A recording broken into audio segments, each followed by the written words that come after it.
ауылның урамына шықтым, бастым, қарасам, ерақтан қойындыр. Оппақ киімінде таяқ білән, ол таяқ түгел, тросточка білән келе бір кіші. Оның бик зор болып көрінді. Мендедір сихри дүниядағы кіші кебек.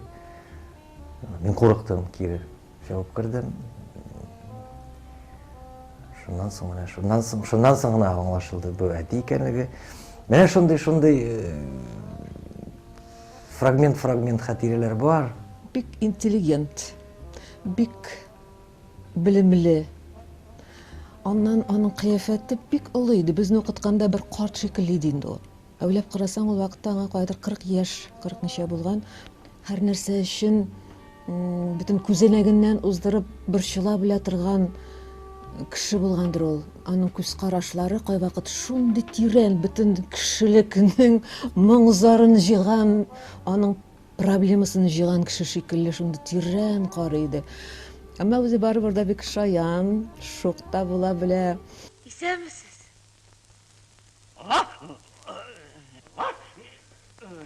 Исәнмесез?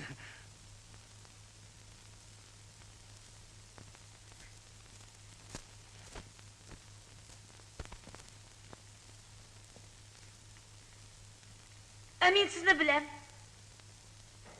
Siz Arslan'ı. İsminiz Rizvan.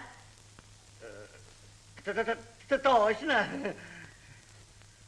Siz ministerствода эшлисез.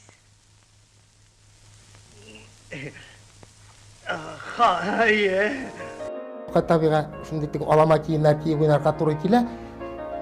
Ләкин ул бер вакытта да менә шуның сиген чыкмыйча, шу кадәр анда ничкә зәүк идер Табиға.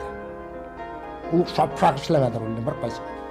Ул сүз белән түгел, ул бүтән гәүдәсе белән сөйлидер. Пластик дигән әйберне ул беренче сәхнәгә ул кертте. Аннары менә Рәхим итегез спектакльдә ул тамашачылар арасына артистларны кертү, тамашачылар белән аралашу ул вакытта әле безнең театрда олай бер юк иде.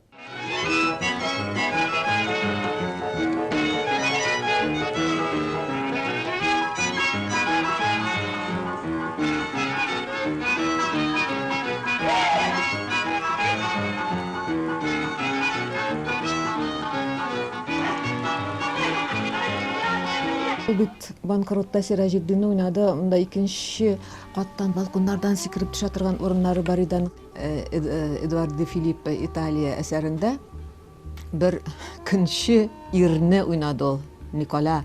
Менә күрсә бәреп үтерерлек шундый үзе кызык, үзе жәл, үзе трагик, үзе комик. Абдулалиш передал письмо. Алиш? Ах, значит, ты не знал? Я так и думал. Он пишет, что ты нужен татарскому народу, просит спасти тебя. Когда? Что? Письмо получил. А недавно. Әти белән Хайвахид хәзер яңадан торгыздылар татар театрының сәхнәсен. Чөнки аңа хәтле төрле режиссерлар эшләде, тамашачы кимеде, ярты зал утырадыр, ләкин менә Хайвахидның беренче мәхәббәт, Рәхим итегез спектакльләре менә чын татар кешеләренә якын булган әсәрләр сәхнәгә менде. 68 елның январында Рифкат абый күчмә театрга режиссер булып китте. Туйлар узгач дигән спектакльне алар безнең театрда уйнадылар. Мин карарга бардым. Ул көнне Фердинанд абый авырып китте. Инде ул беренче ел бу сәхнәдә уйнаганы юк иде. Име чыгуга зал гөр килеп кул чапты. Ул чыгуга хатынына тибәм дип ничек эшләгәндер ул андый ниләрне эшли, бик оста эшлиде. Андый трюкларны. Хатынына тибәм дип типкән иде. Ботинкасы ашып та китте, әйләнеп бетерелеп, аның кулына килеп төште. Халык яңадан дәррәү кул чаба башлады. Мин сахра кырыена торам, Рифкат абый чыкты. Рифкат абый ана бит. Халык ничек сүзне ярата, ничек кабул итә. Мин ничә ел эшләп киттем, һәм шул вакытта Рифкат абыйның күзендә бер моңсулык.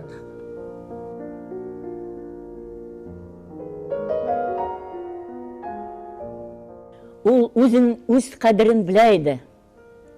Әмма ләкин аның кадерен белмәдек. шәхес буларак, кеше буларак ул үзен нишләптер күрәсең, үзен бик ялгыз хис иткәндер инде.